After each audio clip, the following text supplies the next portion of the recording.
O hábito de roncar pode até parecer engraçado. As brincadeiras que fazemos, que você muitas vezes ronca igual uma Ferrari, parece um motor V8 de um Fórmula 1.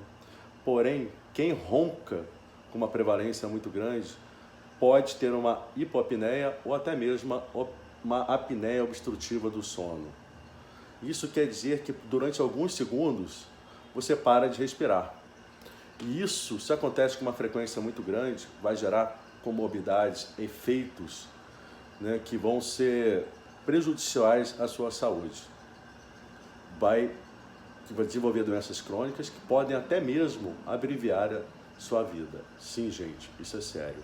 Além de efeitos comportamentais, sociais, de relacionamento, falta de ânimo, falta de disposição na academia, faltas ao trabalho, também tem os efeitos psicológicos, neurológicos, né?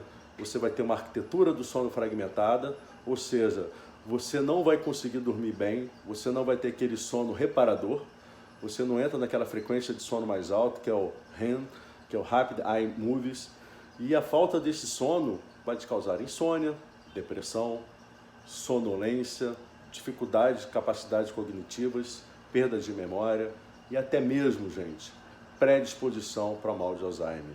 Nós temos efeitos cardiovasculares também, aumenta o risco de um acidente vascular encefálico, problemas também vasculares, aumento de pressão arterial, além de problemas também metabólicos, gente. Também isso acontece, controle de insulina, obesidade, tudo isso por causa de uma noite mal dormida, que você não consegue dormir de uma maneira agradável, né? Por causa do ronco e por causa de uma apneia, ou uma apneia obstrutiva do sono, ou uma hipoapneia.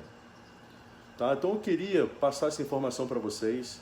Eu vou fazer uma série de vídeos detalhando um pouco mais de como isso se dá e o que nós podemos fazer para prevenir e qual seria o tratamento adequado para essas situações.